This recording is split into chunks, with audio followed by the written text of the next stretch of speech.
In 1997, I released an album called Another Morning.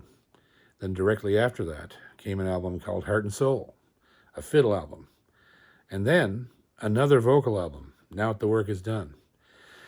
It was about that time I started to realize I was drifting away from my one true love, the one I'd had all my life.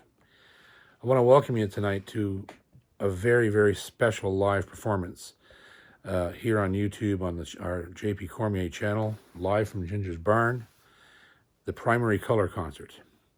The album Primary Color came out in the year 2000. And by the time we had actually released it, Chet Atkins had passed away that summer. And so I dedicated the album to him.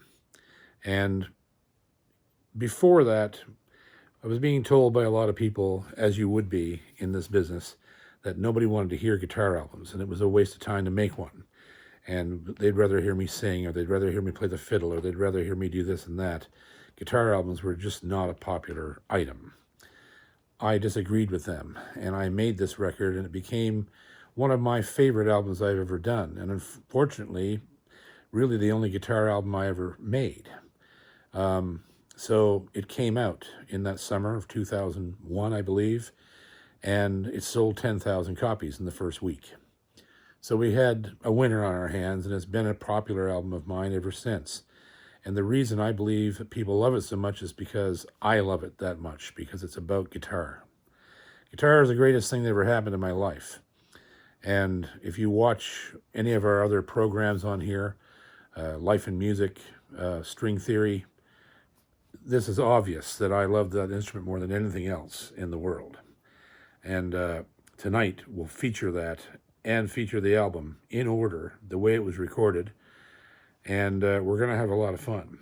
Now, if you haven't subscribed to this channel, please do. Hit the subscribe button right now and the notification button down below so you can be notified when there's new content.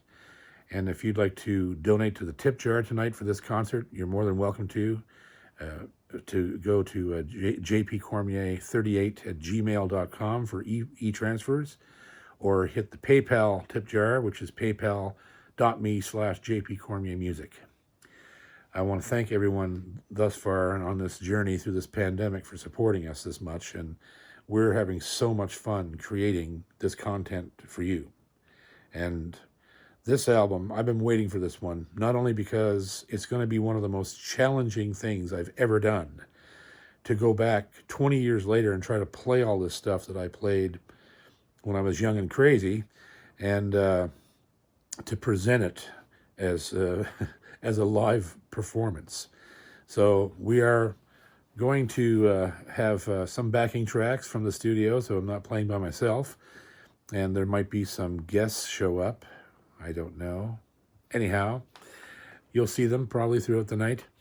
And we'll start the show with the very first cut on Primary Color, called the Doc Tribute No. 1. The Doc Watson tribute was something that came about from live performances, and obviously he was one of my biggest influences. A man that I got to meet several times in my life, and he was a tremendous gentleman and such an unbelievable guitar player.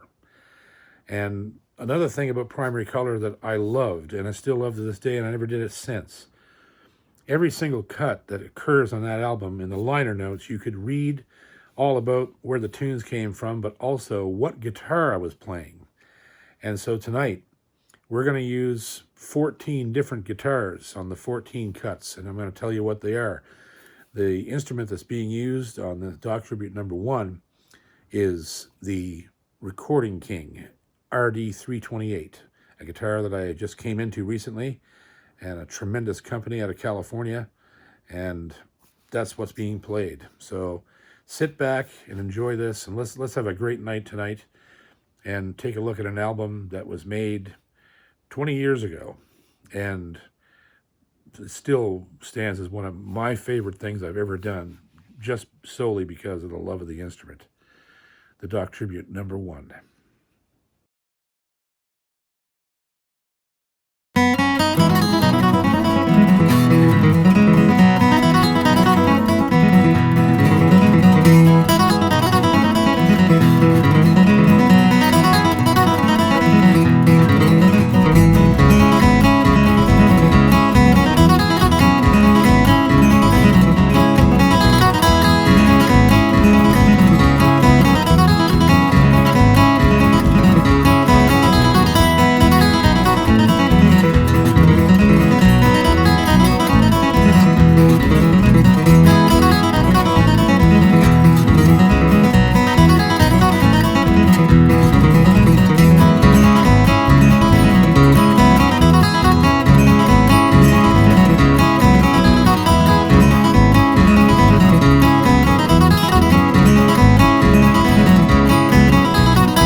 When I was only 5 years old, I came into possession of a Chet Atkins album called, appropriately enough, This is Chet Atkins.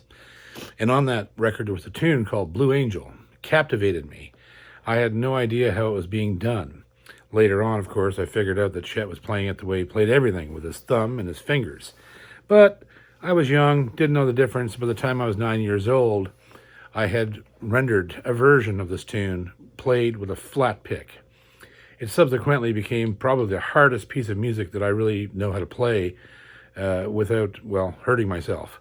And I try to do it every night when I'm on the road, and it's one of the most brilliant pieces of music I've ever come across, and it's probably one of the most difficult things to do. And I love it, the audience loves it, and I just always think of Chet when I play this, and the way he just had so much zen and so much control and so much zest for the instrument to transpose this piece of music onto a guitar in his style was absolutely sheer genius.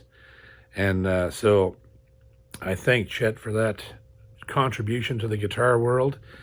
And on this cut, we have a very special guitar that I searched high and low for and was very lucky to have found one up in Fredericton, New Brunswick, of all things, at Tony's Music Box. It is the Yamaha FG180 50th anniversary model. They are very scarce. There was under 200 of them built. It's a guitar built of mahogany with a torrefied top in the style of the original FG180 that Richie Havens actually played at Woodstock. They built, that was the guitar that made Yamaha famous in the acoustic world. So here it is, Blue Angel, and God help us all, or anybody else that tries to play it, because God help me.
When I recorded The Mathematician in 1997 on my Another Morning album, I created a bit of an artistic corner, especially seeing as nobody had ever really done anything like that tune on the guitar before, at least in recent memory.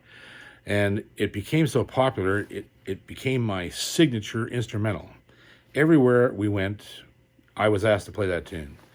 And so when we went into the studio to cut Now the Work Is Done 2 years later, we decided that we needed another set of tunes like The Mathematician. I was a little unsure of where to find tunes like that, so I went to one of the great masters of Cape Breton music, Dougie McPhee, piano player extraordinaire, and a fine, fine man. And I went to Dougie and I said, "What's the hardest tune you know?" And he looked at me and said, "You mean for the guitar?" And I said, "Yeah." He said, "How about this one?" And he played me a tune called Haslam's Castle. And he gave me the music for it, and I took it home, and it indeed was insane. And then I made it more insane. And then I created a slow air based on the melody to start the set with, and then into this ridiculous clog he taught me. And afterwards, we thought we have to have a tune to go into, as we did with Mathematician into Sleepy Maggie. So I chose one of my favorite bluegrass tunes, Cattle in the Cane. And we played it at about 18 million beats per minute, as fast as we could get it. I almost killed the drummer. And so there we were, and that's how this came about. Now the banjo on this original cut on the album was played by the virtuoso Russell Soller Sr., a Moncton, New Brunswick resident, native of Blacks Harbor. And he's one of the finest banjo players that Canada's ever produced. And he came into the studio and cut this with us. And I'll never forget him standing there looking at gunning. And Dave was at the console playing his back for him. And Russell saw how fast it was and looked at Dave and said, "Well, I hope you were planning on growing a beard," as he's heading into the booth to cut this track. And of course, he nailed it in like 2 passes. He had it. And he came out of there just cursing and swearing at me, and it was really funny. But it was a massive undertaking, and then going back and trying to play this all again was a little frightening too, especially seeing as I had to take Russell's responsibilities too. Sorry, Russell, if you watch this, don't mind my banjo playing. So the real star of this cut, in my opinion, is actually the guitar that I'm playing on this cut. It's the Boucher JP Cormier signature model. And that guitar, I've owned a lot of instruments in my lifetime, and that's the best guitar I've ever owned. There's something completely supernatural about that instrument.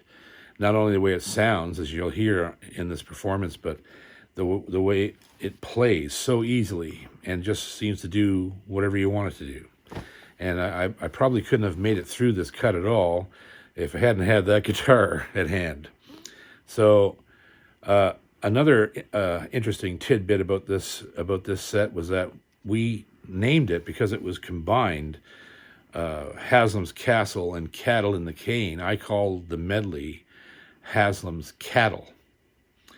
And there was a misprint on the album, and it's not named correctly. And I'm not even sure right now which way it is, but we initially intended it to be called Haslam's Cattle. And instead, I think it just remained Castle or something weird like that. But, yeah. And another thing that happened in this album was a reversal of tunes that occurred in the print. But just weird little things that happened to that pressing. And so this is probably one of the hardest things I've ever played. And I'm going to do it for you now. Haslam's Cattle.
My biggest childhood hero ever was Chet Atkins. And I used to be mesmerized by his records. He had an album called Chet Atkins Alone.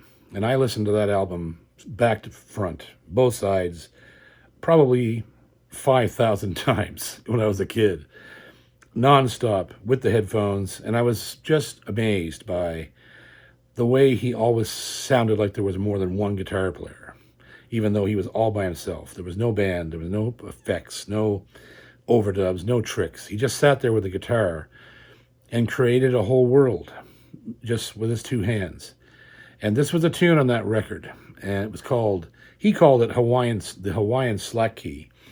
But in later years, I discovered that it was actually written by a man named Ledward Kapana, one of the world's finest slack key players from Hawaii. And the name of the tune is actually Opihai Momo, and I know that's the wrong pronunciation, but I don't speak Hawaiian, so forgive me for saying it wrong.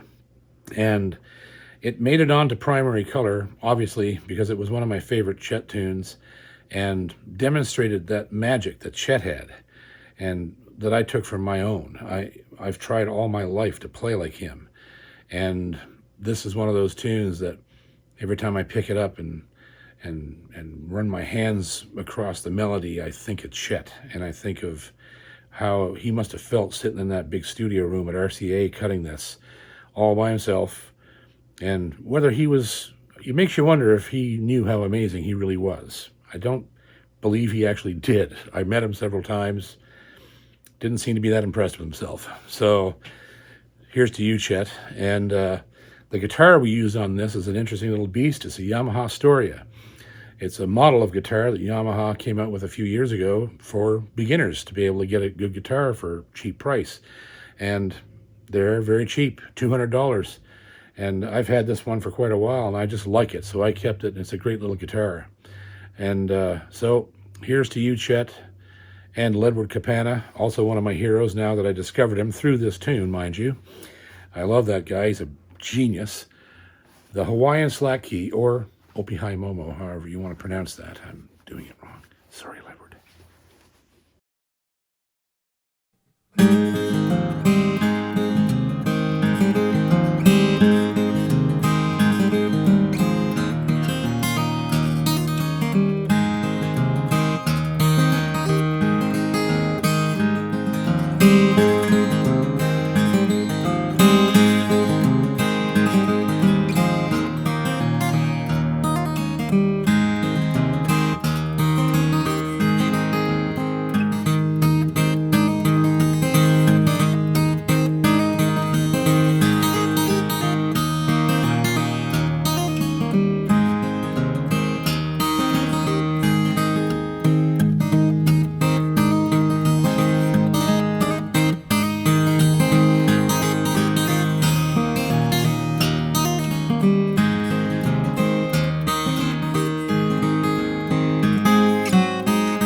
When I was 5 years old, I came into possession of an album on Capitol Records called The Astounding Guitar, 12-string guitar, of Glenn Campbell. There was a number on that record written by Roy Clark, of all people, called Lonesome 12, and it blew me away. I was only 5 or 6 years old when I learned it, and by the time I was 9, I used this tune in a contest in Ontario to make the first money I ever made playing guitar. So it has a vast history with me, and it made it onto Primary Color because of that, and because it's a great piece of music. And even 20 years ago, trying to think about how I played when I was 9 was a bit of an exercise, and now 20 years later, yet another exercise to go back to those years when I was just thinking a little bit further outside the box. The guitar we're using on this one is a Boucher SG1241E, a fantastic, the best 12-string guitar I've ever owned in my life, built by Robin Boucher, and we appreciate him and everything he does for us. Here it is, Lonesome 12.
When I came home from Nashville in 1994, I was in the process at that time of trying to figure out what to do for a live show in Cape Breton, fronting a show for the first time really in my career. I'd been a sideman up until then. But Max McDonald and Joella Folds owned a production company called Rave Entertainment, which eventually founded Celtic Colors Festival. They took me on as a client, and all of a sudden I was working regularly. Had management, booking agent, they got me a label deal, all those things. And I was trying desperately to figure out at that time what I could do as a guitar player that would impress people and other guitar players. And that's what I've always tried to do, is just play what I thought other players would like. And I was lucky, and the audience liked it too. And I was in possession of an album at that time that I was given. It was actually a cassette of a Scottish fiddler named Alistair Fraser, and he made a record called Portrait of a Scottish Fiddler. And of course, one of my heroes was playing on it, Janelle Cameron, and I might add, like, all the people I had to draw from at this time were John Allen and the great Dave McIsaac. These were really the only two guitar players that I knew who played Celtic music successfully on the guitar and made it into everything they did was a showpiece. So there was a tune on that album called The Mathematician, and I was already a fan of J. Scott Skinner, who wrote the tune, because of my fiddling, and my father played Skinner tunes, and I just love Skinner's music. He was one of the greatest composers ever of Scottish violin music. And he wrote this tune called The Mathematician, and I learned it off of that tape. and transposed it on the guitar. And it was sort of in the back of the closet for a while. But when I got to Cape Breton, I decided I'm going to learn how to play this efficiently so I can do it every night and get through it. Developed that version of it on the guitar over actually a few days. It took me to figure it all out. And then we decided we needed to tack a reel on the end of it because Mathematician is a clog.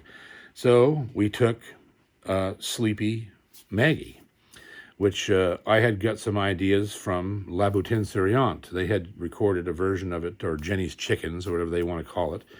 And I thought, there's some brilliant chords in there. It'll go well with this. And so we tacked this big medley together. The Mathematician, classical intro, the Sleepy Maggie, and a classical outro, because I love Bach as well. So there was all of that was going on at the same time as well, making these records like Return to the Cape and the stuff I did on Another Morning that had those elements in it. So I was just trying to, repeat everything, repeat a proven formula. So here we were, had the Mathematician, recorded the album, and it became my most popular instrumental. It became my signature instrumental. Everywhere we went, we played it on radio, television, live, festivals, concerts, everywhere, symphony. And even to this day, it never fails, no matter where I'm playing. Someone in the audience yells out, "Hey, play the Mathematician!" And I tell them to piss off, and I don't do it. But I stopped playing it because it's hard, and there's more music to be played. I still play it occasionally, but not often. But it is a great piece of music, and I think it opened a lot of doors for me as a guitar player. You take a look at a really heavy jazz player or something, they'd look at that and laugh at you, but it's tough. And the guitar I'm using on this cut is, I'd like to dedicate the usage of this guitar to my best friend, Dave Gunning. And it's a Epiphone master-built Zenith. These are all reissues of old Epiphone guitars from the 30s and 40s, and I like them because they sound old. And this one is particularly easy to play, so I chose it for this number, and especially, for Dave, because Dave likes this number, and I wanted to use one of his favorite guitars. So here it is, the Mathematician and Sleepy Bach.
There was no other guitar player ever in the history of the world like Jerry Reed.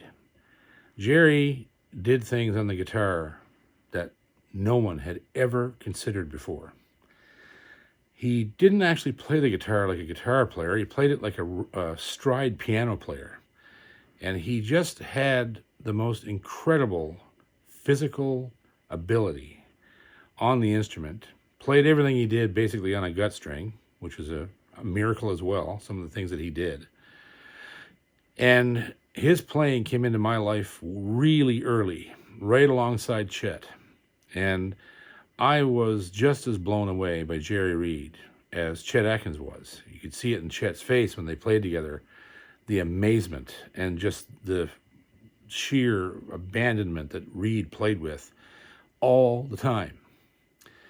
I met Jerry Reed out back of the CMT studios at Opryland when I was about 17 or 18 years old. And as I was coming out of the studio, we were there on a college class trip to deliver a oil painting to Minnie Pearl, of all people, a picture of her and her old comedy partner, Ron Brassfield. And we did so on Nashville Now and delivered her the painting. Ed Bruce was a guest on the show that night. And I wandered out back, not knowing it was anything. I was just a kid wandering around. I wandered out back for a smoke.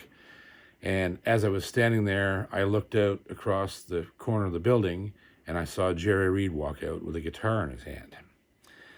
And I didn't know what to do. And he saw me. He came over and said hello to me. I don't know why. And I immediately just said, you know, Jerry, like I had known him all my life, because that's what he was like. And I thought I better play my cards right here. He may not even talk to me. So I just said, Jerry, I wish you'd show me how to play the ending of the claw. And he said, why, sure. Opened the guitar case, and we ended up sitting on this railroad tie they used for curbs in the parking lot. Sat on this thing, straddling this thing for 45 minutes. Him showing me this ending and me trying to play it back to him, and him saying, no, that ain't it. That's not it.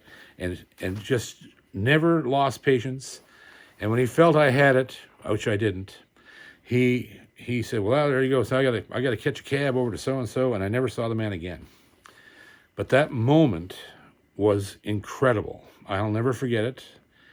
And the ending he taught me, I did indeed learn, but it took roughly 30 years. I played this tune all my life, and in varying degrees, a combination arrangement between Jerry, Chet, and my own interpretation of what was going on. And that's the version, the hybrid version I still play, but it took all these years, and this is a testament to Jerry's ability. It took all these years of playing that tune all the time and still studying Jerry and still listening to the record and still. And I never really felt comfortable that I was playing his licks the right way until I was well into my mid to late 40s. That's how long it took me. And that's how long it sometimes takes all guitar players to figure out Jerry Reed. That's how brilliant the man was. And he'll never be forgotten. There'll never be another one like him. And the guitar I'm playing on this one is another Boucher. The first one that I ever bought from Robin. I call it the Ivory Girl. And because her top was so white when I first got her. That's the guitar that made me fall in love with Robin's work. So here is the Boucher, the Ivory Girl, on a tune that pretty well put Jerry Reed on the map with guitar players. In 1965, he cut this. So far ahead of his time. 1965, Jerry Reed, The Claw.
We had a Doc Watson album in my house when I was a kid called One Day in May or One Morning in May or 3 Days in September or something like that. And it's a rare album. I've never seen it really since I was a kid anymore. And but there was some hellacious guitar playing on that thing. And one of the sets they did started with a tune called The Little Beggar Man, or The Red-Haired Boy as we call it, or whatever. But it didn't matter. It was amazing because it was Doc and Merle. And my brother Joe was actually the first guy to learn how to pick this thing. And he went in there by ear and listened to it a million times, came out of the room playing this tune.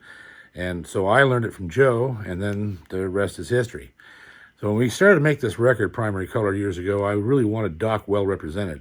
So I not only did this tune, but I created a medley of this tune and another set of tunes that Doc played in a live recording in the early 70s with Merle, where he did a set of tunes that was Salt Creek, or Salt River, as he called it, and that good old Bill Cheatham. I still remember him saying that. He was introducing the tunes, and it's a joy to play this stuff. Incredible musician that Doc was, and to this day, still feel inadequate trying to play like he did. But we struggle on. The guitar I'm using on this cut is a smoking little number from the Recording King Company called the RO 328. It's the OM body version of the D28 they make, and it sings out really nicely on this little cut here. So here it is, folks, the Doc Tribute number 2.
Long about the time I was putting Primary Color together as an album, I was starting to draw fiddle tunes from my favorite players to put on the guitar. My favorite fiddler of all time is Winston Fitzgerald, no question. And this tune, this jig, legend has it that he wrote it. It's not totally confirmed, but it probably is true. And the legend further states that he actually made this jig up in the middle of a set in a square dance, off the fly, just right off the cuff. He made this jig as he couldn't think of the next tune, so he just made this jig. And it's quite insane. It's 4 parts in the key of D, unbelievable tune and fun to play. But when I started to arrange it for guitar and go to put it on this record, I realized I didn't have another jig in D that I liked well enough to tack onto this thing. So I had to think about it for a while. And I was doing the Cape Breton Summertime Review. And I was the music director that year. It was actually the last year of the review at that time. It's come back since then, but anyhow, we were in the final year, and I remember writing this jig in the stairwell of the Savoy Theatre, where we were stationed for most of the summer. And I named it for my manager at the time, Mickey Quays, and called it the Q Jig. And that became the second half of this coarse jig medley. And it's still one of my favorite things to play. When I want to test a guitar in a store or a clinic or even at a sound check, I'll place a little bit of this because it uses the whole instrument, and it's fun to play. The guitar I'm going to use on this one is a Yamaha A1M. It's from their recent handmade series, A series guitars, which followed the L series guitars. And it's one of my favorites. It's a nice mahogany guitar, and it's fun to play.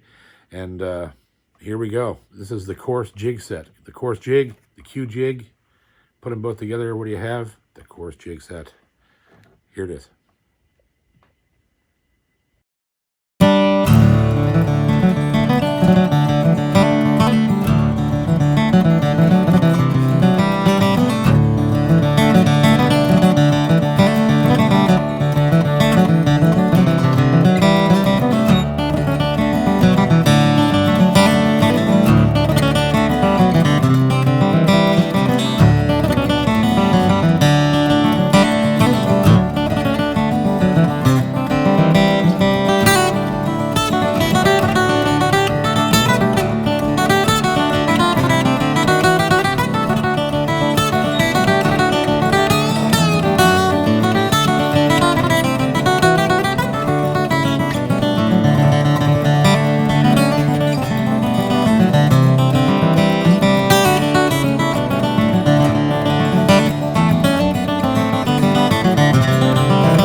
This is a tune that I learned from the playing of a Canadian guitar player called Richard Gully. Richard Gully, I don't know where he is, I never heard of him since, went down to Winfield, Kansas in the 80s and won the National Flat Picking Contest. This kid was amazing, and he put out one record of flat picking that I know of, with Dennis Page and Station Road backing him up. He played some amazing music, and at the time, I didn't realize he was taking it from a guy named Dan Crary. And later on, I discovered Dan's recordings of these tunes, and my playing path kind of changed forever. Crary was, and still is, one of the greatest guitar players that's ever lived. And his interpretation of some of these tunes, like this one, Lime Rock, an old Texas fiddle tune, are just mind-boggling that he even thought to play it on the guitar, but did it with such facility and so much taste. And Crary is a good friend of mine. I met him years ago in Winfield, actually, when I was just a kid. I was about 16 years old when I met him. And later on, I had him come to perform with me at the Guitar Summit at Celtic Colors in Judic. And we've been fast friends ever since. And he's a tremendous man. He's, I believe, 81 right now, and he's still touring and playing very well, I might add. And I also have to credit a good friend of mine that I met through the television show here on the East Coast called Up Home Tonight. It was that TV show that introduced me to a guy from up in New Brunswick at the time called Ray Legier. And Ray is one of the greatest instrumentalists ever come out of Canada. And when I met him, when I first did that show at about the age of 13 or 14 years old, he was already well-versed in Dan Crary, Tony Rice, all those things. And Ray inspired me by me seeing him play some of this stuff for the first time before I got my hands on those recordings. It altered everything I was doing and gave me new direction. So thanks, Raymond. You created a monster, old buddy. And again, Ray is another guy that's just, I think, the best musician I've ever heard in my life. But that's just me. But anyhow, this is a great tune. I've played it for years and years. And as the years progressed, I developed my own version of it, and just because I played it so much, I started to get bored with certain things, and I just tried to find better ways to do it, and prettier ways, and things that were more interesting to me, and ultimately other players found them amusing as well, I think. So we'll do Lime Rock for you here. This is sort of the JP version / Dan Crary version / I heard it first from Richard Gully. Lime Rock. And the guitar I'm going to use is one of my very favorite guitars. It's a Boucher, full Dreadnought Studio Goose, and I call her Boo Boo. And if you look at some of the other stuff on my channel, you'll find out how she got that name. One of the finest Dreadnoughts I own, and a fitting beast to play this beast of a tune on. So here's Boo Boo and me and Lime Rock.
I drew once again from the playing of Winston Fitzgerald for the first tune in this set, the Clan Munro Strathspey. And also the reel comes from Winston, the first one in this that you hear in the set. And then I went on to some tunes that I heard Howie McDonald play and a composition by Jerry Holland. Again, I was really trying to come up with some interesting arrangements for Celtic music on guitar during this time in my career. And I was probably not able to, maybe nowadays I can just sort of sit around and play tunes sort of off the top of my head. In those days, it wasn't quite that simple. I was still learning and creating the way I was playing these tunes. They were so hard. And so I was in a learning process all the time when I was working with Celtic music. So this set, and there's a lot of cool things in the record in this set that I didn't bother putting in this performance because I wanted the tunes to shine through. So you're getting sort of a stripped back version of it. Now the guitar I'm playing on this one is another one of my favorites, another Boucher.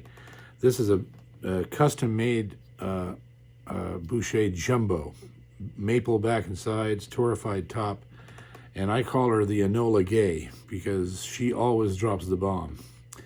And so there's your guitar and this second set of Cape Breton fiddle tunes drawn from many sources.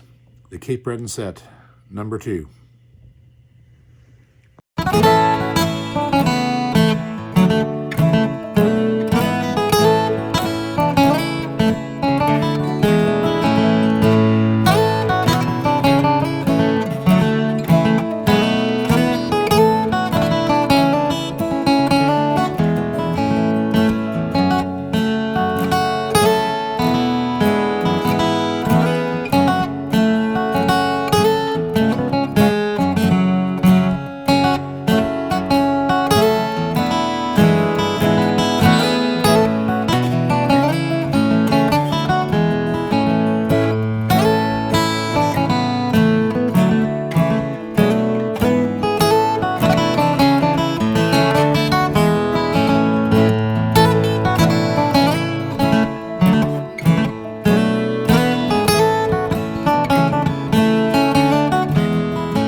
For Christmas one year, my brothers gave me an album called Me and Chet, and it was an album of Jerry Reed and Chet Atkins together. And I still picture that cover in my head.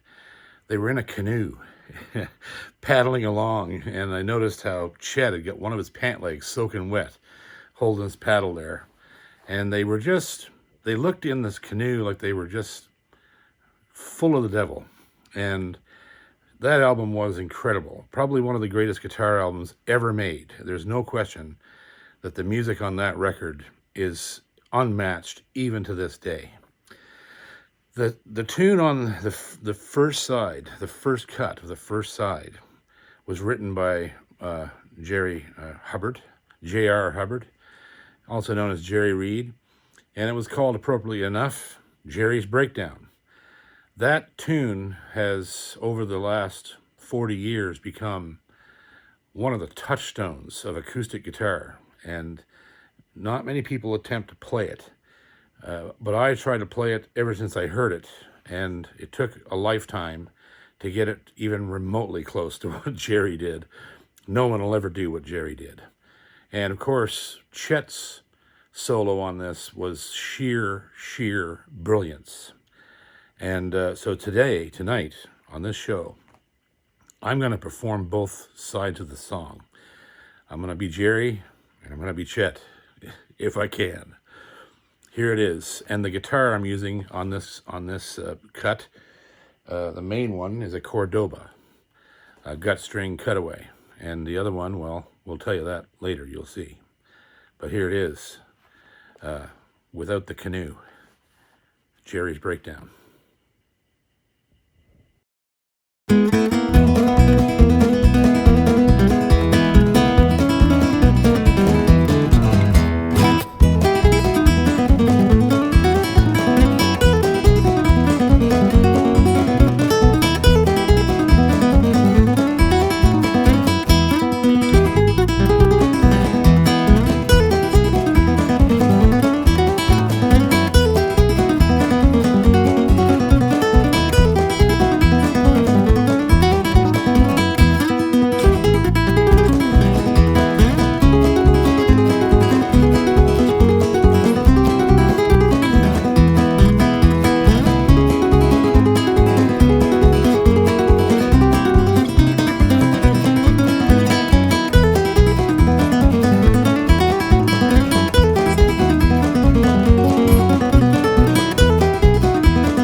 Holy shit, we're having fun now, boys. Don't ever try that at home. Anyhow, just a quick mention again, if you want to throw us a little tip. for the evening, whatever you can afford. If it's nothing, that's good too. You can send us a few dollars to JP Cormier 38@gmail.com by email transfer, and through PayPal at paypal.me/JP Cormier Music. Okay, let's get calmed down here a little. So we'll do a set of Celtic tunes, a set of Irish reels. I took this set from two of my favorite fiddle players of all time, Jerry Holland, who I learned the first reel from, and of course Winston Fitzgerald, who played the second one. And again, these tunes have lived in my repertoire for years, and one of the sets of tunes that actually kind of made it out of this record and into the live show from time to time, like the Course Jig set and those different tunes that I'm still playing live. One of my favorite sets to play, and the guitar I'm going to use on this one is another Boucher. It's actually the only one of its kind in the whole world. It was Robin's prototype for his parlor guitars that he built and amazingly wasn't happy with. So he didn't want anybody to have it. And when I expressed interest in having a parlor instrument of his, he said, you know, I think you should have that give that a home. And so I call her the Ladybird. She's a tiny, delicate little thing, but she's got a hell of a throat on her.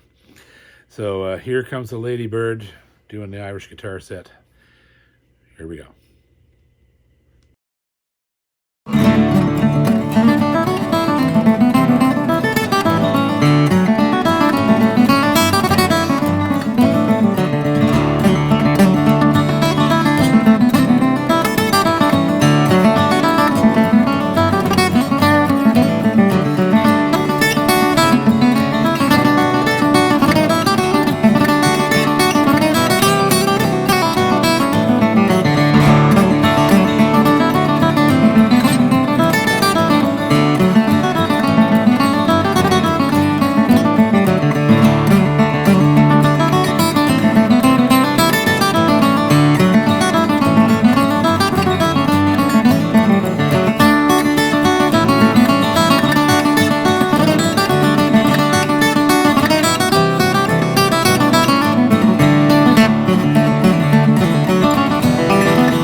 In the late 90s, I got a phone call from a buddy of mine at CBC, Carl Falkenham, probably one of the best engineers anywhere, up at Studio H in Halifax. And he said to me, I'm putting a record together, and I'm going to call it the Atlantic Newgrass Project, and I want you to be on it. And I said, of course, yeah, of course I'm going to be on that. And then he goes, I want you to cut Gene McClellan's song, The Call, and turn it into a bluegrass extravaganza. I said, fine, great, I love Gene, no problem. Then he goes, I need you to also write an instrumental for this record. And he said, I want to warn you that Ray Legier and Danny Maye are both on this album. Two of the best players anywhere in the country, bar none. Multi-instrumentalists. I said, okay, fine. So I worked on it a couple days, and I came up with this insane 4-part reel.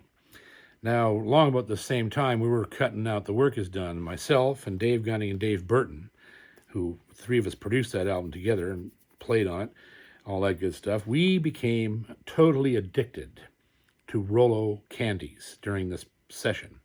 We went through dozens of rolls of chocolatey caramel goodness.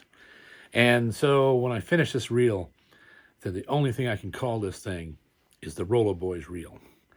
Now the guitar I'm using on this is another Boucher, a beautiful Cocobolo OM guitar that I actually picked the wood and held the wood in my hand before Robin ever turned it into an instrument. It's an incredible guitar. I call her Tarzan.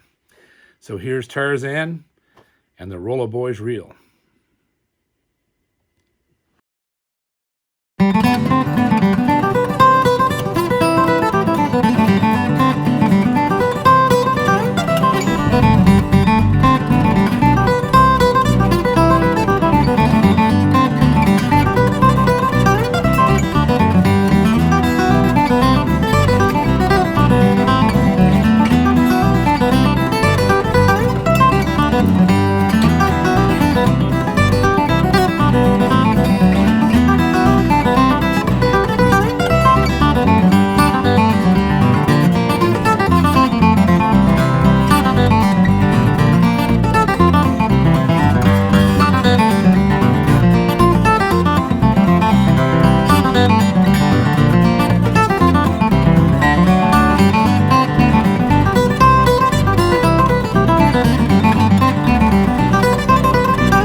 If you're a bluegrass guitar lover, you've probably listened to a record called Markology.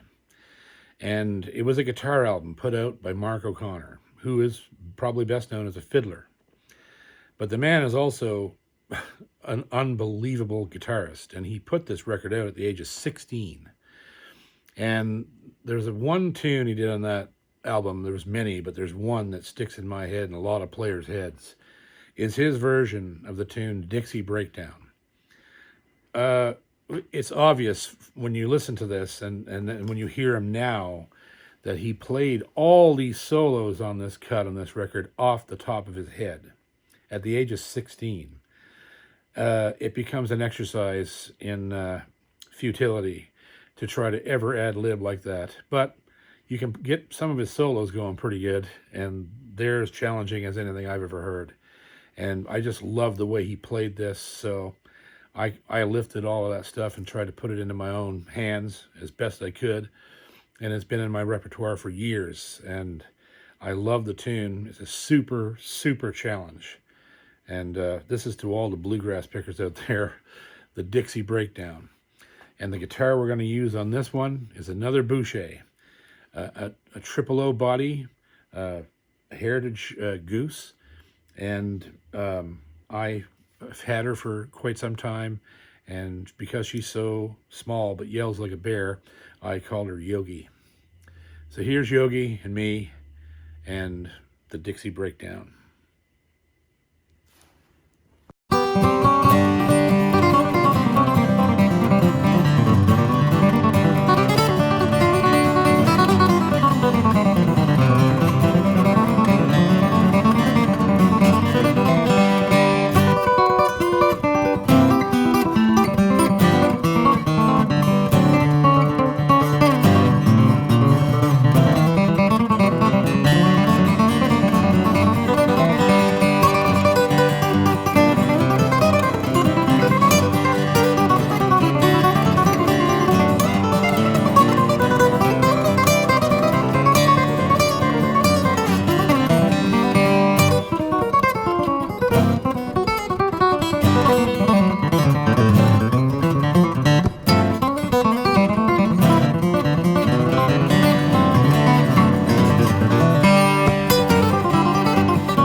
folks, we got time for one more song.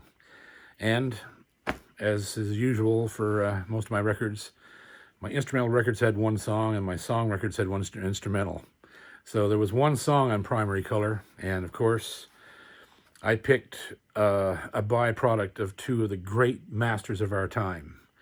A Gordon Lightfoot song played by Tony Rice.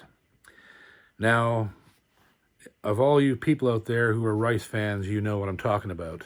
But this song appeared on a Tony Rice record called Tony Rice Sings Gordon Lightfoot. And it was the first time anybody had ever heard this. And that's what amazed me about this cut. This song, this recording, was cut off another album. It didn't make the cut with Rice. And I couldn't believe it. I couldn't believe that they decided not to put it out at some other time in the past before that album was made. And because in my opinion, his guitar solo, which I lifted pretty well note for note, I've put a few little things in there of my own, but his guitar solo on this song, in my opinion, is one of the greatest flat top solos ever taken. And it shows, if you ever try to learn this solo, you will learn a lot of things about the guitar you had no idea about. And it shows the sheer brilliance of Tony Rice. And I've hated to watch Tony, get old and sick and can't play or sing anymore. And it's sad. And it's one of the great heartbreaks of our industry is Tony Rice. And he's an amazing musician. And of course, so I'm going to dedicate this to Tony, where he may not ever hear this, but I'm going to dedicate it to him and thank him for decades of making guitar players crazy. And also dedicate this to the writer, my friend, Gordon Lightfoot, who I hope is well. And I know he's not on the road right now, which he usually is at the age of 81. But he's probably having to stay home like the rest of us. So there you go, guys. This is not only one of my favorite Lightfoot tunes, but one of my favorite versions of it by an artist that really changed things for a lot of guitar players. Whispers of the North.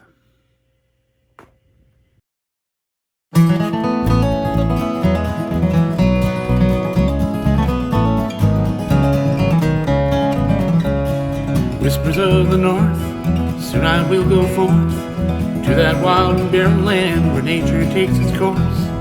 Whispers of the wind, soon I will be there again, bound with a wild and restless drive that pulls me from within. We can ride away, we can glide all day, we can fly away. We can ride away, we can fly all day, we can glide away. Whispers of the North, soon I will return again to those endless afternoons in sunshine and in rain. Whispers of my love, for days and weeks on end, I will share my thoughts with her, the prayers that I will send. We can ride away, we can glide all day, we can fly away. We can ride away, we can glide all day, we can fly away.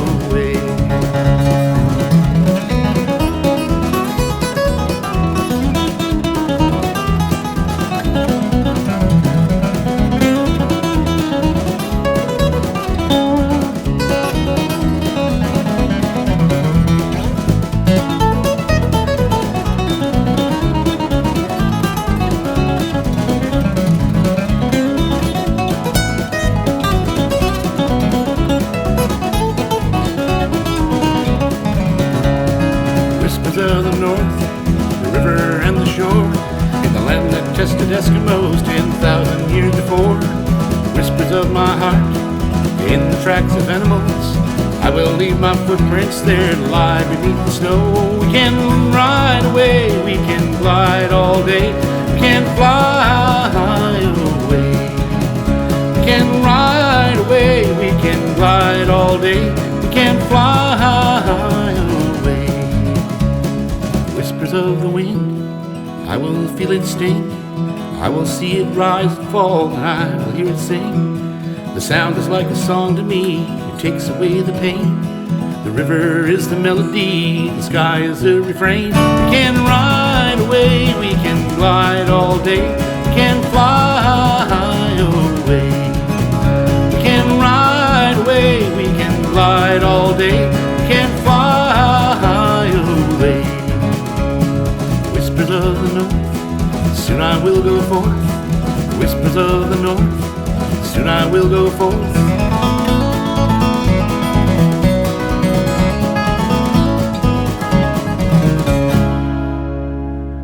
Thanks a lot, guys. Good night. I love you, and I'll see you next time. Thanks for being here with us.